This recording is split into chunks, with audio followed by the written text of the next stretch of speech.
My name's Nora Post, and I've been a member of KTD since 1995 when I took refuge here with Khenpo Karthar Rinpoche. And it was in a cold, wintry kind of night, and it was a medicine Buddha empowerment, and it was the beginning of wonderful, wonderful changes in my life that have gone on. They began then, and they have gone on for many, many years.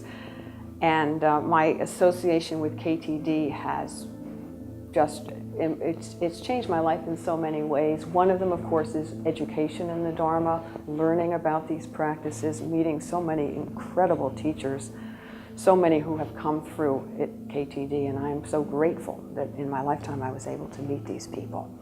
Some of the great teachers that I met, you can't forget people like that. You can't forget what they said, and it stays with you forever.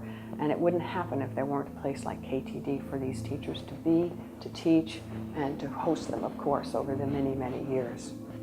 I first came to KTD in 1979 and attended a seminar given by Khenpo Karthar Rinpoche, and I immediately felt a very strong bond with Rinpoche.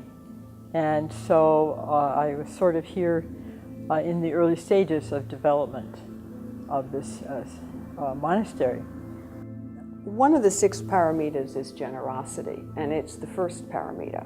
And for a lot of people, myself included, it's one of the paramitas that maybe we're going to get right in this life. Now, maybe we won't, but I have certainly made whatever efforts I can in my life to at least get that one right. Now, I may not get the others right. I may fail in a lot of ways in my life. I certainly have regrets about things I've done in my life. Everyone does. But it's a question of getting the things right that you can get right. And I think generosity is so important from that point of view. And I can tell you it's certainly changed my life radically, which I never would have imagined, but it has. Because when people say things like, when you give, it comes back to you, it's easy to think of that as a platitude, and it's not important, and of course it's never going to happen to me.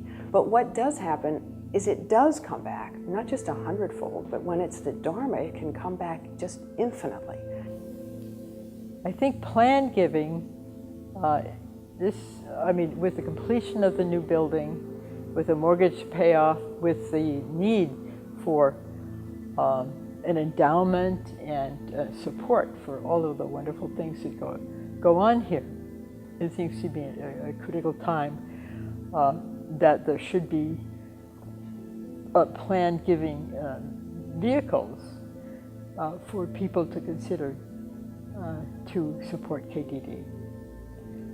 And so that's what I hope to take advantage of. I myself am not really a fundraiser, but I'm hoping to be able to, that others will be able to help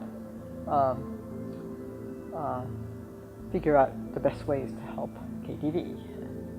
Planned giving is a subject that's really important to me personally because I've been involved in it and some other things in my life.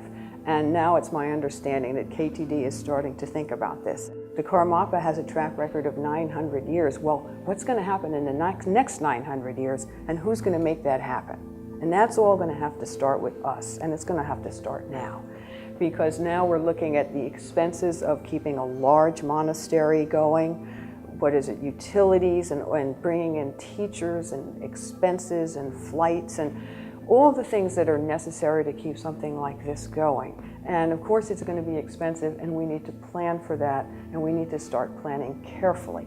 And I think this is going to be a many-year project, and I can't think of anything. It's key to the survival of the monastery. If there's going to be a future, this kind of financial planning has to be in place, and it has to be reliably in place with a reliable income that will keep KTD going in the future.